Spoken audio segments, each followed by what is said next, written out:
Okay, hi everyone. So hari ini kita akan tengok kepada topik redox. Kita akan ulang kaji balik apa itu redox.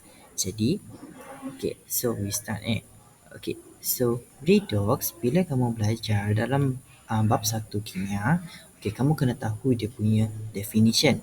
So, apakah definition bagi redox? Sebab ini sangat penting sebab dia akan selalu tanya di dalam soalan apakah yang dimaksudkan dengan tindak balas redox. Jadi, kamu kena tahulah apakah dia punya definition. Jadi, in order you to know the definition, okay, so the tips here, so pisahkan red dengan ox. So, saya tulis balik. Bila kita pisahkan, okay, redox kan? Okay, read dengan ox. Saya ambil dalam bahasa Inggeris. So, sebenarnya dalam bahasa Inggeris, redox ini dia dah terang-terang dah dia bagi maksud. Kalau read ini dia merujuk kepada reduction reaction. So, apakah reduction reaction? It is tindak balas penurunan. Okay. So, meanwhile, kalau satu penurunan, satu of course kamu tahu which is oxidation. OX. Oxidation. Ataupun dalam bahasa Melayunya adalah tindak balas pengoksidaan. Jadi, apakah yang dimaksudkan dengan redox? Apakah yang dimaksudkan dengan redox? Jadi, actually, the redox mean it is the combination of reduction and oxidation at the same time. It is occurred at the same time. So, I write the definition here. Okay, so you need to know the definition. Selalunya definisi ni dia satu markah lah. Tapi walaupun dia satu markah, it is very important to you know. Okay, so dalam bahasa Melayu definisinya adalah merupakan satu proses tindak balas di mana yang melibatkan tindak balas penurunan dan pengoksidaan berlaku secara serentak. Okay, tindak balas penurunan berlaku secara serentak. Okay, you need to state it is berlaku secara serentak. Kalau kamu tak cakap, mungkin kamu akan kehilangan markah. So, pengoksidaan penurunan berlaku secara serentak. Jadi, itu adalah definisi. Okay, in order to get the more knowledge about this redox, you need to know the terms in redox. Okay, the definition in some terms. Okay, so we have 4 terms yang kita kena belajar. Okay, kamu ada belajar dalam redox. So, kamu kena differentiate between the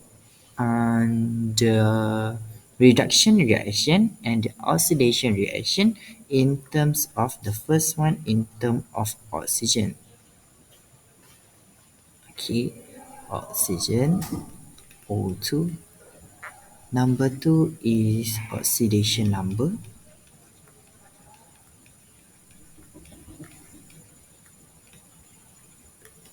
Okay, I will use ON here. Okay, so number 3 is your hydrogen H2.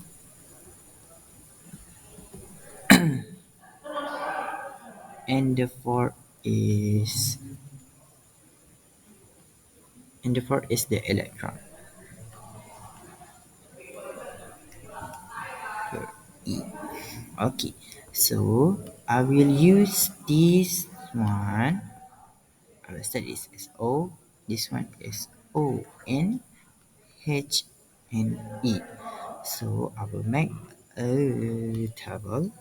Okay, macam mana nak differentiate between reduction dengan oxidation between these 4 terms? Okay, so kita buatlah reduction reaction here, which is come from the word red. Okay, sorry. Dia tak lurus. So it's okay. Never mind.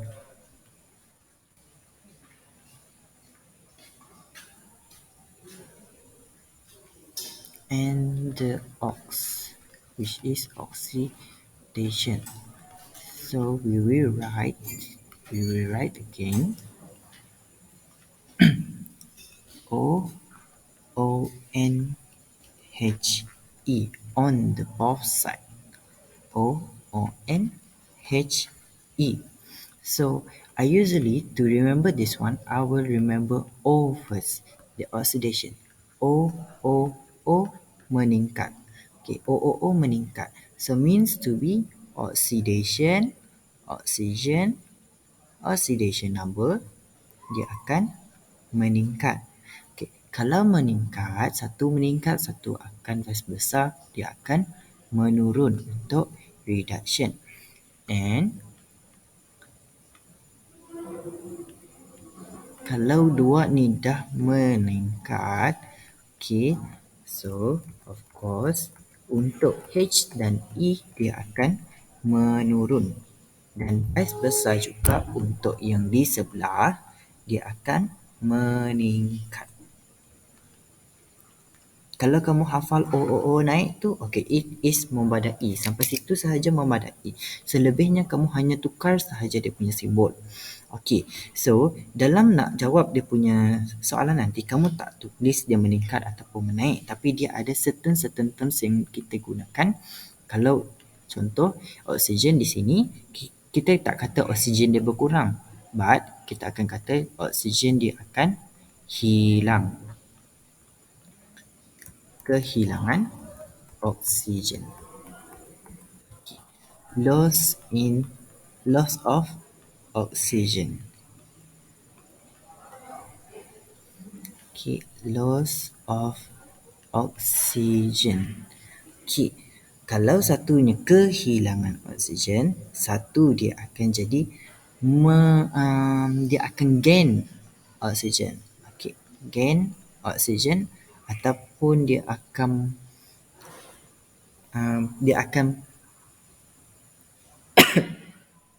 mendapat oksigen. Penambahan oksigen, sorry. Okay, penambahan oksigen. Okay, so yang ni adalah oxidation number. Kalau dia adalah oxidation number ataupun nombor peroksidaan, kita boleh katalah nombor pengoksidaan dia itu akan bertambah ataupun meningkat. This one is berkurang kan? Okay, so berkurang ataupun decrease in oxidation number. Okay, kalau satu berkurang, satu akan meningkat. So nombor pengoksidaan dia akan meningkat for here. Okay, so next is H and E. So H and E ni juga dia sama. Kita tak boleh kata hidrogen dia meningkat, hidrogen dia berkurang. Instead of, kalau H, kita akan katakan dia akan pertambahan oksigen. Pertambahan hidrogen. Dia akan mendapat hidrogen. Gain hydrogen. So kalau in English it is gain hydrogen. Okay, kalau satu pertambahan, yang ni dia akan jadi kehilangan. Kehilangan hydrogen, which is loss of hydrogen. Okay, elektron pula, elektron dia akan mendapat elektron ataupun dia akan menerima elektron.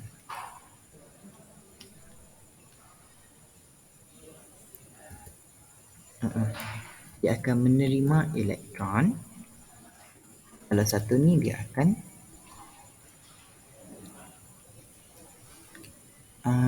membebaskan elektron ataupun elektron dia berkurang. Okay, so in term of oxygen, in terms of reduction and also oxidation reaction, dia ada agent. Okay, dia ada agent yang menyebabkan dia boleh menjalani tindak balas penurunan. Okay, for example, kalau saya adalah salah satu businessman, saya perlukan ketua businessman. For example, saya adalah CEO. Jadi saya perlukan agent-agent saya, agent-agent orang-orang bawahan saya untuk membantu saya memperluaskan lagi saya punya cawangan. So sama juga same things macam reduction. So untuk menjalankan proses reduction, dia perlukan agent. Okay, and also same goes to oxidation lah. Sama juga. Oxidation juga dia memerlukan. Okay, so dia memerlukan agent juga. Okay, to remember between the reduction and oxidation reaction, nak tentukan dia punya agent, you cuma terbalikkan sahaja. For example, what I mean here, kalau ini adalah reduction, tindak balas penurunan, okay, agent dia akan jadi agent pengoksidaan.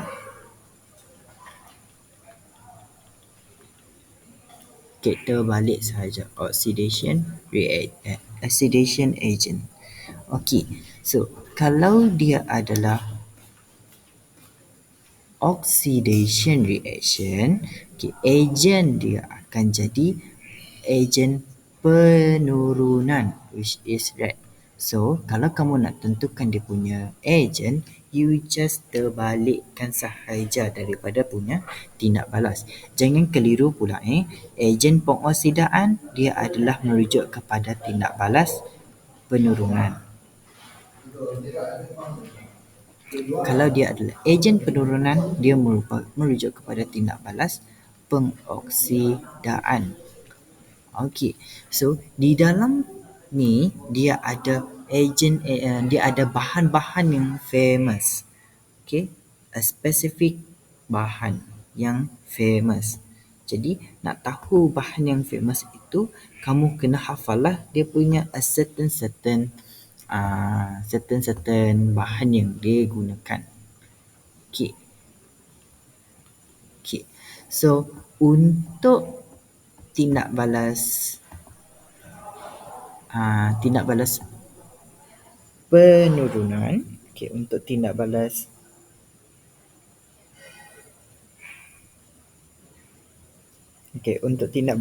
penurunan, which is dia adalah ejen pengoksidaan, jadi bahan famous yang digunakan, okay, bahan famous untuk reduction. Okay, untuk reduction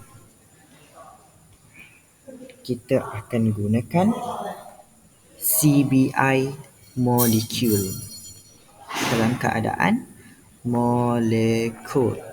So CBI ni stand for Cl2, okay, Cl2, Br2 and I2. Kumpulan halogen di grup 17. Chlorine, bromine, iodine. Okay, so yang seterusnya dia akan gunakan ferrum 3+. Sebab kenapa ferrum 3+? Okay, so bila ferrum 3+ ini yang dia adalah merupakan berwarna perang, okay, jangan lupa dia adalah berwarna perang. Okay, bila dia menjalani tindak balas penurunan, dia akan jadi ferrum 2+ yang berwarna hijau. Okay, always remember this. 3+ dia akan jadi 2+. Dia takkan jadi benda lain. Okay. Okay. So the third one is larutan berasid. The third one is larutan berasid. So saya tak pasti dalam bahasa Melayu, dalam bahasa Inggeris dia apa, tapi acidified solution kita ada dua. Okay, acidified solution. So kita ada dua yang famous kita guna. Yang pertama adalah KMNO4, which is larutan kalium manganat 7 berasid. Okey, manganat 7 berasid. Dan kita ada yang kedua, which is K2CR2O7, adalah merupakan larutan kalium dikromat 7 berasid. Okey. So, untuk KMNO4, kamu ingat perkataan Mn, which is dia merujuk kepada manganis. Selalunya saya akan ingat manganis ni adalah manggis. So manggis dia akan berwarna ungu, berwarna purple. Jadi larutan kalium manganat 7 berasid dia adalah berwarna purple. And K2CR2O7, sebab saya ingat kalau satu purple, satu kawan dia akan jadi orange. So satu dia akan jadi orange ataupun jingga dalam bahasa Melayu. Bukan orange dalam bahasa Melayu. Okey. So So itu adalah bahan famous untuk reduction. So how about pula untuk oxidation? Sebenarnya dia adalah vast besar sahaja Okey. Bahan famous untuk oxidation, kita ada CBI, tapi sekali ini untuk reduction dia adalah dalam keadaan molekul, tetapi untuk oxidation dia adalah dalam keadaan ion. Okey, so kita ada ion klorida, kita ada ion bromida, kita ada ion iodida. So, bila CBI dalam keadaan ion, bila dia menjalani tindak balas oxidation, dia akan jadi molekul.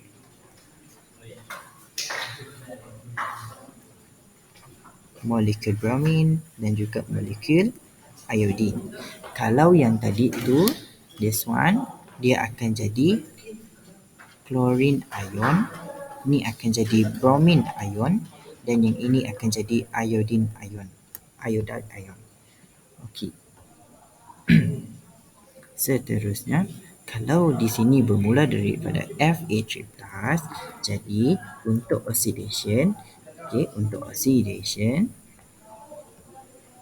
bahan famous dia adalah start daripada Fa2+ yang berwarna hijau. Bila menjalani tindak balas pengoksidaan, dia akan menghasilkan Fe3+. Memang tak ada benda lain, dia akan jadi benda itu juga. Okey, so jangan risau yang berwarna perang.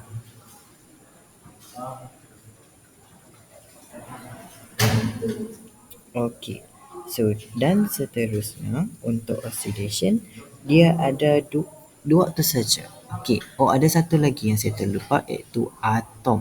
Segala-gala atom logam yang kamu dah belajar. Okey, so logam ataupun atom, for example, saya pilih Mg. Bila dia menjalani tindak balas pengoksidaan, dia akan menjadi Mg2+, which is ion. Daripada atom dia jadi ion. Jadi dia punya tu dia akan menjalani tindak balas pengoksidaan. Sebab tu dia dimasukkan dalam bahan famous untuk oxidation. Jadi untuk itu sahaja untuk video kali ini. So terima kasih and bye bye.